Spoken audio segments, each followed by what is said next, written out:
मे महिन्यात जन्मलेले लोक अत्यंत महत्त्वाकांक्षी असतात. तुमची महत्त्वाकांक्षा मोठी असते. महत्त्वाची बाब म्हणजे आपली महत्त्वाकांक्षा पूर्ण करण्यासाठी तुमची झोप उडते, जी खूप विशेष बाब म्हणता येईल. कारण काही लोक केवळ स्वप्न बघतात, मात्र ती पूर्ण करण्यासाठी आवश्यक असलेले प्रयत्न करण्यात ते कमी पडतात. या गोष्टीला तुम्ही अपवाद आहात. तुम्ही आपल्या मूळ स्वभावानुसार एखादी इच्छा, महत्त्वाकांक्षा मनात निर्माण झाली की तुमची झोप उडाल्याशिवाय राहत नाही. कारण दिवस रात्र तुम्ही त्या कार्याच्या मागे लागतात. थोडक्यात, मे महिन्यात जन्मलेले लोक वर्कोहोलिक असतात असं म्हटल्यास चुकीचे ठरणार नाही. मात्र त्याचवेळी तुम्ही रोमॅन्टिक देखील असतात. आयुष्यात प्रेम भावना असावी. कौटुंबिक आयुष्यातील आपल्या जबाबदाऱ्या योग्य पद्धतीने पूर्ण कराव्यात. प्रेमाने संसार करावा हा देखील तुमच्या स्वभावाचा एक नैसर्गिक भाग आहे. नमस्कार, मी ॲस्ट्रोगुरू डॉक्टर ज्योती जोशी सर्व ज्योतिषप्रेमी व अभ्यासकांचं मनपूर्वक स्वागत करते. आपण अत्यंत नाविन्यपूर्ण विषयाचा अभ्यास करीत आहोत. तो विषय म्हणजे तुमचा जन्म ज्या महिन्यात झाला असेल त्यानुसार तुमची स्वभाव वैशिष्ट्य, गुणदोष, करिअर, कार्यक्षेत्र अशा गोष्टी आपण शास्त्रशुद्ध पद्धतीने समजून घेत आहोत. त्यामध्ये आजच्या भागात मे महिन्याची माहिती समजून घेणार आहोत. अर्थात मे महिन्यात जन्मलेल्या लोकांचा स्वभाव, त्यांची गुणवैशिष्ट्य, त्यांचं करिअर किंवा कोणतं क्षेत्र त्यांच्यासाठी योग्य राहील हा सर्व अभ्यास करणार आहोत. म्हणून आजच्या भागाला शेवटपर्यंत बघायला विसरू नका. ही माहिती तुमच्या बाबतीत जुळून येत असेल तर तुम्ही कमेंट बॉक्समध्ये लिहून आमच्यापर्यंत अवश्य पोहोचवा. तसंच ही माहिती आवडल्यास व्हिडिओला लाईक, शेअर, सबस्क्राईब करा, जेणेकरून इतरांपर्यंत ती पोहोचू शकेल.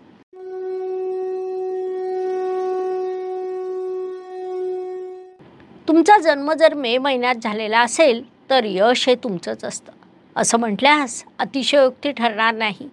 कारण साधारणपणे 15 एप्रिल ते 15 मे या काळात सूर्यदेव हे अत्यंत सकारात्मक असतात. त्यांचा शुभ प्रभाव मे महिन्यात जन्मलेल्या व्यक्तींवर विशेषतः होतो.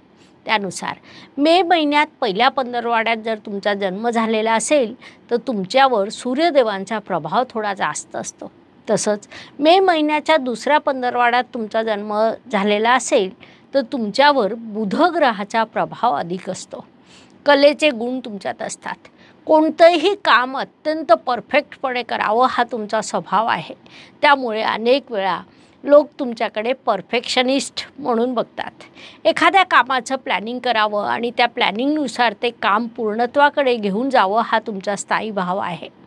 प्लॅनिंग करीत असताना तुम्ही खूप वेळा अधिक वेळ घेतात. व्यवस्थित विचारपूर्वक कुठलाही निर्णय घेतात.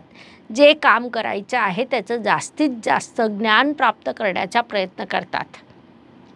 त्यातील बारकावे शिकण्याचा प्रयत्न करतात. तसंच प्लॅन ए, प्लॅन बी देखील तयार करतात. कारण कोणत्याही गोष्टीचा सखोल विचार करणं हा तुमच्या मूळ स्वभावातील एक भाग आहे. तुम्ही बुद्धिमान आहात, तुमची कल्पनाशक्ती प्रबळ आहे. त्यामुळे अर्थातच बुद्धीचा उपयोग करून योग्य नियोजन करणं हा तुमच्या कृतीतील एक भाग येतो. अजून एक महत्त्वाची बाब सांगायची झाल्यास, एखाद्या ठिकाणी कार्यक्रम असेल, पार्टी असेल तर लोक कळत नकळत तुमच्याकडे बघत असतात. कारण चार चौघात तुमच्या व्यक्तिमत्त्वाचा एक विशेष प्रभाव पडतो. त्यामुळे साहजिकच तुम्ही ज्या ठिकाणी जाता तिथे अनेकांचं लक्ष तुमच्याकडे वेधलं जातं. लोक स्वतःहून तुमच्याशी बोलतात. मे महिन्यात जन्मलेले लोक अत्यंत महत्त्वाकांक्षी देखील असतात. तुमची महत्त्वाकांक्षा अत्यंत मोठी असते. महत्त्वाची बाब म्हणजे आपली महत्त्वाकांक्षा पूर्ण करण्यासाठी तुमची झोप उडते, जी खूप विशेष बाब म्हणता येईल. कारण काही लोक केवळ स्वप्न बघतात, मात्र त्यांना पूर्ण करण्यासाठी आवश्यक असलेले प्रयत्न करण्यात ते कमी पडतात. या गोष्टीला तुम्ही अपवाद आहात. तुम्ही आपल्या मूळ स्वभावानुसार एखादी इच्छा, महत्त्वाकांक्षा मनात निर्माण झाली की तुमची झोप उडल्याशिवाय राहत नाही. कारण दिवस रात्र तुम्ही त्या कार्याच्या मागे लागतात. थोडक्यात, मे महिन्यात जन्मलेले लोक वर्कोहोलिक असतात असं म्हटल्यास चुकीचं ठरणार नाही.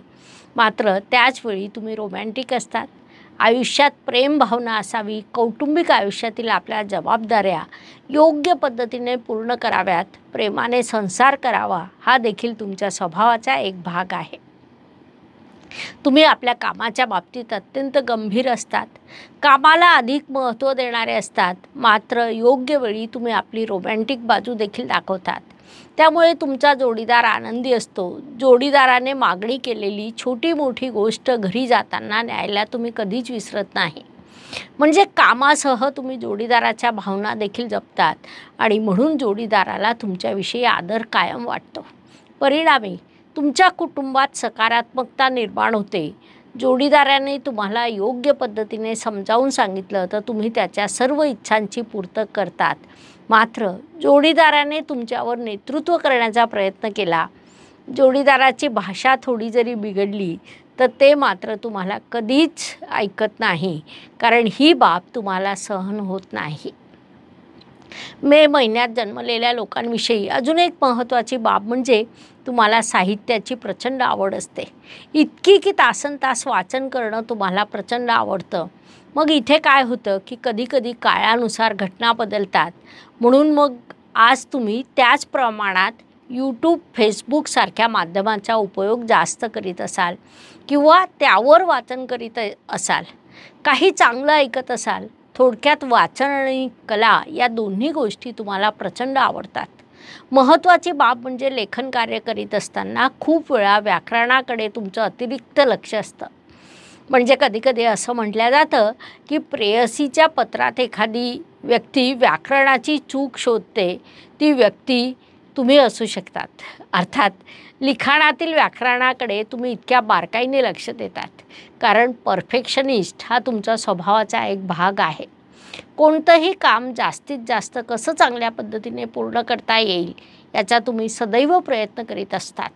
आता ही बाब चांगली असली तरी चांगल्या गोष्टीचा जेव्हा अतिरेक होतो तेव्हा तिचे परिणाम बदलतात. त्यातून कळत नकळत तुमचं नुकसान होतं. म्हणून या गोष्टीकडे प्रामुख्याने लक्ष द्या. एखादं कार्य करीत असताना ते आनंदाने करणं, कलात्मक पद्धतीने करणं हा देखील तुमच्या स्वभावाचा एक भाग आहे. परिश्रम तुम्ही करतात, आपल्या कार्याची तुम्हाला प्रचंड ओढ असते, ते तुमचं पॅशन असतं आणि म्हणून तुमचं काम सुंदर व योग्य पद्धतीने होतं. तुमच्या बाबतीत अजून काही सकारात्मक बाबी सांगायच्या झाल्या तर तुमची इच्छाशक्ती प्रचंड मोठी असते. तुम्ही स्वतः मोटिवेट राहतात आणि इतरांना देखील मोटिवेट करतात. त्यामुळे साहजिकच तुमच्या आजूबाजूला असणारे लोक प्रचंड प्रगती करतात, कारण तुमच्याकडून त्यांना मोटिवेशन मिळालेलं असतं. स्वतःला इतकं सामर्थ्यवान बनवावं की तुम्हाला काही देण्याच्या आधी नियतीने स्वतः तुमची इच्छा जाणून घ्यावी, ही बाब तुमच्या बाबतीत लागू होते. थोडक्यात तुमच्या जन्म महिन्यावरून तुमच्या आयुष्यातील अनेक गुपितं उघडी होतात. तुम्ही अनेक वेळा आपल्या हृदयाचं ऐकतात, ही देखील एक सकारात्मक बाब म्हणता येईल. हे जरी सर्व खरं असलं तरी काही नकारात्मक बाबी देखील तुमच्या प्रामुख्याने समोर येतात. तुमची अशी अपेक्षा असते की तुम्ही जेवढे कर्तृत्ववान आहात तेवढंच सर्वांनी राहायला पाहिजे. तुम्ही जेवढं काम करतात तेवढं सर्वांनी केलं पाहिजे. त्यात जर समोरील व्यक्तीने थोडी जरी चूक केली तर तुम्ही अतिरिक्त राग व्यक्त करतात, हट्टीपणा करतात, कधीकधी तर कठोर भूमिका देखील घेतात. ही तुमच्या स्वभावातील एक नकारात्मक बाब आहे असं आपण म्हणू शकतो. मे महिन्यात जन्म घेतलेले लोक चित्रपटामध्ये, नाटकांमध्ये, कलेमध्ये, प्रॉपर्टी बांधकाम क्षेत्रामध्ये, मीडिया क्षेत्रामध्ये, बँकिंग क्षेत्रामध्ये उत्तम कार्य करतात. मे महिन्यात जन्मलेले जे लोक या क्षेत्रामध्ये कार्यरत असतील त्यांनी नक्कीच मोठं नावलौकिक कमवलेलं असेल. ते उच्च पदावर विराजमान असतील. तसं जर तुम्हाला आढळून आलं आणि ही माहिती तुमच्या बाबतीत जुळून येत असेल तर तुम्ही कमेंट्सच्या माध्यमातून प्रतिक्रिया आमच्यापर्यंत नक्की पोहोचवा. मे महिन्याच्या सुरुवातीला सूर्यदेव मेष राशीत विराजमान असतात.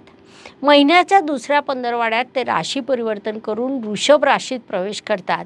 त्यामुळे रवी कुंडलीनुसार तुमच्यावर मेष आणि वृषभ या दोन राशींचा देखील प्रभाव असतो. याशिवाय अंकशास्त्रानुसार 5 हा अंक बुधदेवाचा आहे, त्यामुळे त्याचा देखील तुमच्यावर विशेष प्रभाव असतो. तसंच मे महिन्यात जन्मलेले लोकांसाठी गुरुदेव आणि शनिदेव हे दोन्ही ग्रह भाग्यकारक ठरतात. हे दोन मोठे आणि महत्त्वपूर्ण ग्रह आहेत, त्यामुळे ही देखील तुमच्यासाठी एक सकारात्मक बाब म्हणता येईल. मे महिन्यात जन्मलेल्या काही प्रसिद्ध व्यक्ती सांगायच्या झाल्यास रवींद्रनाथ टागोर, सत्यजित रे, अनुष्का शर्मा, माधुरी दीक्षित या सर्वांचा जन्म मे महिन्यात झालेला आहे.